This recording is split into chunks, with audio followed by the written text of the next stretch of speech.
안녕하세요. 구남식 목사입니다. 오늘 전해드릴 본문 말씀은 야고보서 1장 13절에서 18절의 말씀입니다. 사람이 시험 받을 때에 내가 하나님께 시험을 받는다 하지 말지니 하나님은 악에게 시험을 받지도 아니하시고 친히 아무도 시험하지 아니하시느니라. 오직 각 사람이 시험을 받는 것은 자기 욕심에 끌려 미혹됨이니 욕심이 잉태한 적 죄를 낳고 죄가 장성한 적 사망을 낳느니라.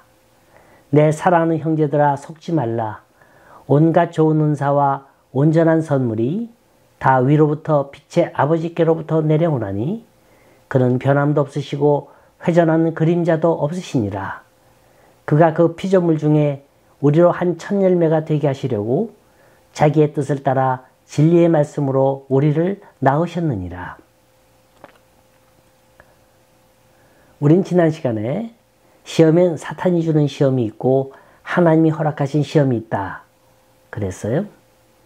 영어로 테스트, 트라이얼의 시험이 있고 템테이션, 유혹이라는 시험이 있다 그랬습니다. 이 두 시험의 차이는 하나님이 허락하신 시험은 우리를 교육하고 훈련하고 연단시켜서 더 좋은 걸 주시기 위한 시험이에요. 모든 게 합력하여 선을 이루는 시험, 이게 트라이얼 테스트의 시험입니다. 하지만 사탄이 이끄는 시험은 결국에 가선 우리를 파괴시키고 헤어날 수 없는 어두운 수렁으로 몰고 가는 거죠. 자, 오늘 본문을 보면 트라이얼과 템테이션의 또 다른 정의를 내려주고 있습니다. 시련이란 일반적으로 밖에서 주어지는 거고 유혹이란 우리 안에서 일어나는 거예요. 오늘 본문 15절 보면 이 유혹과 관련된 또 하나의 새로운 단어가 있죠. 뭡니까? 욕심. 욕심이 잉태한 즉 죄를 낳고 죄가 장성한 즉 사망을 낳느니라. 자, 욕심 다음에 나오는 동사가 뭔가 보세요. 욕심이 잉태한 즉 14절 욕심에 끌려 미혹됨이니 이 잉태한다, 미혹된다는 게 누구로부터 일어나는 겁니까? 그 동기가 누구예요? 다른 사람 아니에요. 다 나 때문이에요. 내 안에서 일어나는 유혹입니다. 지금도 이 책을 구할 수 있는지 모르겠는데 한때 베스트셀러로 읽히고 있는 한국의 부자들이란 책이 있어요. 저자는 설문조사를 통해서 100명의 부자 가운데 실패를 경험해보지 않았다고 응답한 사람은 19명이었다 그럽니다. 그 19명 중엔 전문직과 봉급 생활자가 대부분이었어요. 사업보다는 전문직이나 기업체에서 일하는 게 비교적 안정적이라는 겁니다. 또 실패한 사람을 보면 100명 중 81명이 실패를 겪었는데 그 실패의 기준은 다양합니다. 사업에서 큰 손해를 본 사람으로부터 주식 투자로 재산의 일부를 낳는 사람에 이르기까지 다양해요. 실패로 인해 전 재산을 잃은 적이 있다. 이렇게 응답한 사람이 17명이 되고 나머지 64명은 피해를 입었으나 감당할 정도였다고 대답했습니다. 그런데 이들이 꼽는 실패의 원인 가운데 가장 많은 건 불철저한 사업, 잘못된 투자와 돈 벌기 어려운 아이템 선정, 이런 게 주요 실패의 원인이었다는 거예요. 그러면서 저자는 이렇게 강조합니다. 갑자기 돈을 벌어 큰 돈을 만들 수는 있어도 경험 없으면 금방 잃는 게 세상 이치다. 한마디로 무모한 욕심이 실패와 불행의 원인이 된다는 거예요. 따라서 실패와 성공의 원인은 아주 간단합니다. 욕심 부리느냐 아니면 욕심을 비우느냐, 이 둘 중에 하나죠. 오늘 본문 13절 18절에 나오는 시험이란 유혹, 욕심 다 같은 것들이에요. 같은 의미입니다. 사탄이 주는 거죠. 내 안에서 충동적으로 일어나는 것들이에요. 이 유혹을 이기면 하나님께 합격 인생이 되어서 생명의 면류관, 풍성한 삶을 누리게 될 거고, 지면 껍데기만 남은 아무런 의미도 없는 삶을 살고 만다는 거예요. 자, 그럼 왜 우린 시험을 당하는가? 시험당하는 이유를 한번 찾아봅니다. 사실 시험 온 사람 없어요. 우리 매일같이 시험당할 수 있습니다. 시험에서 제외된 사람 아무도 없어요. 나이가 많아도 시험에 제외되지 않습니다. 영적으로 성숙한 사람이 할지라도 시험에서 제외되지 않아요. 모든 사람이 시험당합니다. 허나 시험당하는 것 자체가 죄는 아니에요. 시험에 빠지는 게 죄지 시험은 누구나 당할 수 있는 겁니다. 예수님도 보세요. 공생애를 시작하기 전 어디를 가셨어요? 광야로 기도하러 가셨습니다. 며칠 동안? 40일 동안. 그것도 금식하면서 기도하셨어요. 얼마나 영적으로 튼튼히 무장되어 있는 순간입니까? 그럼에도 불구하고 사탄은 예수님을 찾아와서 시험을 했습니다. 예수님이라고 예외가 아니었어요. 그러나 주님은 이겼습니다. 흔히 우리 인간들이 받는 세 가지 유혹, 의식주의 문제, 권세의 문제, 인기와 명예의 문제, 그 관문들을 다 통과하셨습니다. 시험 당하는 게 죄는 아니에요. 시험에 빠지고 시험에 지는 게 죄라는 거예요. 고로 시험 당하는 것 부끄러워할 필요도 없고 두려워할 필요도 없는 겁니다. 인간이 약해서 아니면 인간이 악해서 시험 당하는 게 아니라 인간이기 때문에 시험 당하는 거예요. 또 이 시험을 당하는 강도도 달라요. 평범한 사람이 시험 당하는 것과 예수 믿고 정말로 헌신하려고 노력하는 사람이 당하는 것과 같을 수가 없습니다. 이번엔 시험이 들어오는 경로예요. 시험이 우리에게 어떤 통로로, 어떤 과정으로 침투해 들어오나 야고보는 아주 잘 설명해 주고 있습니다. 13절부터 아주 구체적으로 설명하고 있는데 첫 번째, desire, 욕심이에요. 두 번째는 deception, 미혹입니다. 세 번째는 disobedience, 불순종이고요. 그리고 마지막 네 번째가 death, 죽음입니다. 욕심이 잉태한 즉 죄를 낳고 죄가 장성한 즉 죽음을 낳는 거예요. 특히 욕심은 자석과 같이 끌어당기는 매력이 있습니다. 그래서 정상적인 욕심을 편법적인 욕심으로 끌어들이는 거예요. 그러다 보니 미혹받는 겁니다. 다윗이 궁중에서 내려다 보니까 아주 아름다운 여인이 목욕을 하고 있는 거예요. 아, 예쁘다, 아름답다. 이런 감정 누구나 가질 수 있어요. 이건 죄가 아니죠. 근데 그 유혹에 이끌려서 미혹되어서 편법을 씁니다. 알고 보니까 남편이 있는 여자였어요. 그 남편은 아주 충성된 신하였습니다.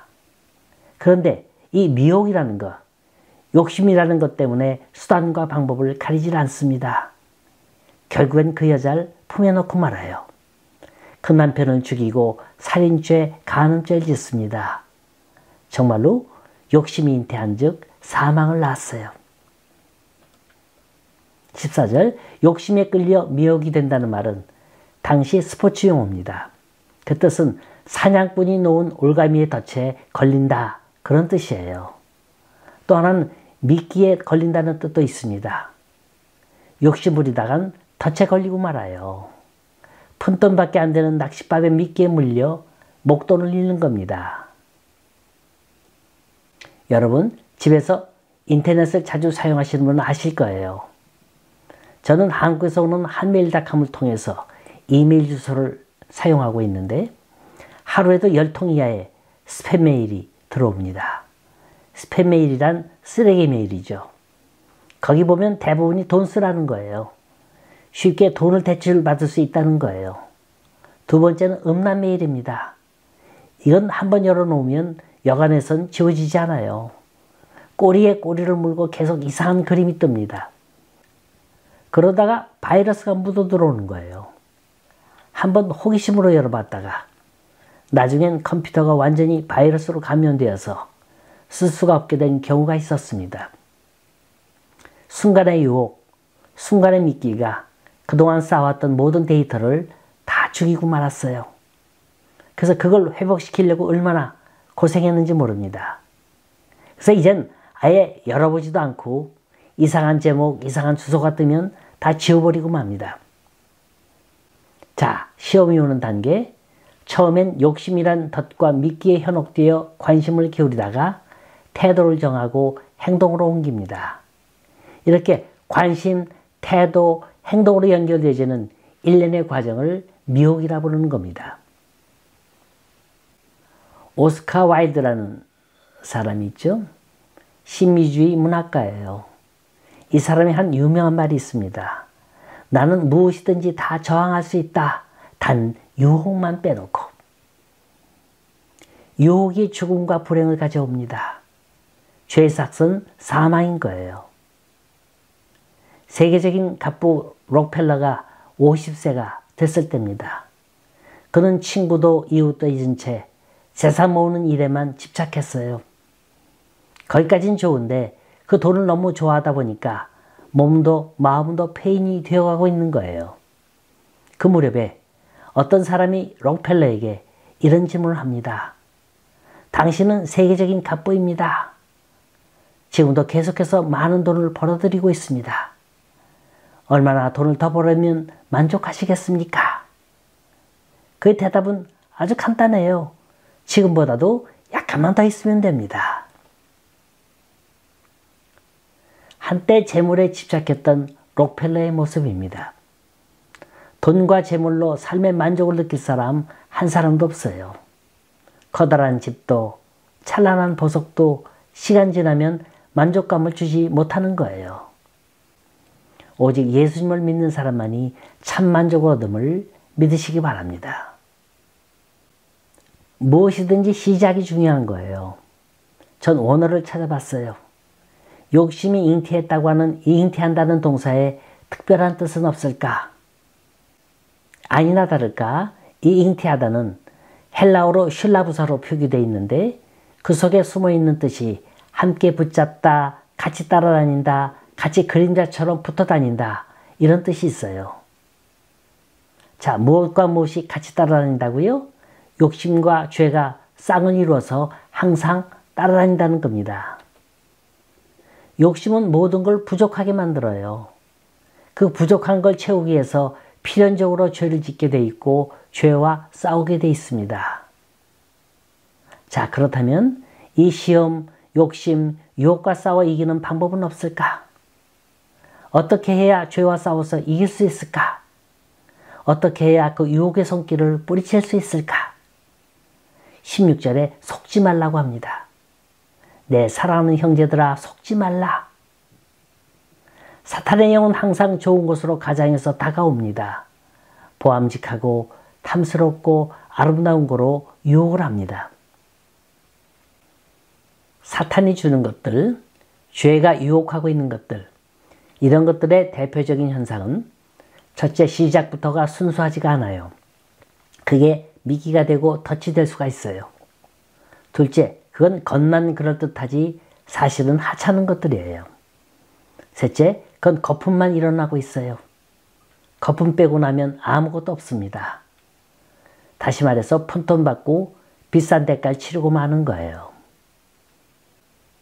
넷째, 나에겐 적절한 게 못 돼요. 욕심에 이끌려 유혹받은 것일수록 훗날 그게 올무가 되고 화근이 됩니다. 그래서 17절에 그걸 판단하는 방법을 가르쳐주고 있습니다. 각양 좋은 은사와 온전한 선물이 다 하나님께로부터 내려오나니 세상 바라보지 말고 하나님께 초점을 맞춰 사세요. 세상이 주는 것들은 다 템포러리예요. 일시적인 것들입니다. 풀의 꽃과 같은 거예요. 풀은 시들고 잎은 마르지만 하나님의 말씀은 영원하다 했습니다. 자, 하나님이 주신 것들이 어떤 것들이라고요? 각양 좋은 은사와 온전한 선물입니다. 이건 최상품이에요. 완자품입니다. 값없이 주시는 거예요. 거저 주시는 거예요. 아무런 대가도 조건도 없이 주시는 겁니다. The best, the most, 최고 최상의 것을 unconditional하게, 무조건적으로 어떤 자에게? 유혹을 이기는 자에게, 시험을 이기는 자에게. 우리 하나님 참 좋으신 하나님이에요. 이걸 말로만 하지 말고 생활 속에서 체험할 수 있기를 바랍니다. 욥과 요셉은 악을 선으로 바꾸시는 하나님을 믿었어요. 화를 복으로, 실패를 성공으로, 슬픔을 기쁨으로, 상처를 영광으로, 불행을 행복으로 바꿔주시는 분, 이분은 참으로 좋으신 하나님이었습니다. 17절 하반부에 보면 그는 변함도 없으시고 회전하는 그림자도 없으시니라 고 했습니다. 다 아는 상투적인 얘기 같습니다만 야고보가 이거를 쓴 진짜 이유가 있어요. 이게 다 로마 신화를 전제로 해서 쓴 겁니다. 당시 얼마나 많은 신들이 있었어요? 태양신, 바다신, 사랑의 신, 질투의 신. 고대 신화에 나오는 올림포스의 신만 해도 12신이 있었어요. 이들은 하나같이 변덕스러워요. 이들은 인간의 행복을 위해서 존재하는 신이 아니라 반대로 시기하고 질투하고 증오하고 싸우는 신들이었어요. 언제나 가변적인 것입니다. 힘있는 자가 누르고 힘없는 자는 지배당하게 돼 있어요. 그래서 이 신이 최고의 신인 줄 믿었다가 다음에 더 강한 신이 나타나서 또 세상을 지배합니다. 이게 수없이 반복되는 거예요. 이게 그 당시 다실론 사회에서 믿고 있던 그들의 신앙관이었습니다. 그래서 우리는 이것들을 신들의 얘기라 해서 신화라 그럽니다. 그리스 신화, 그리스에 있었던 신들의 얘기, 바로 그런 말입니다. 그런데 야고보가 이걸 지적하고 있는 거예요.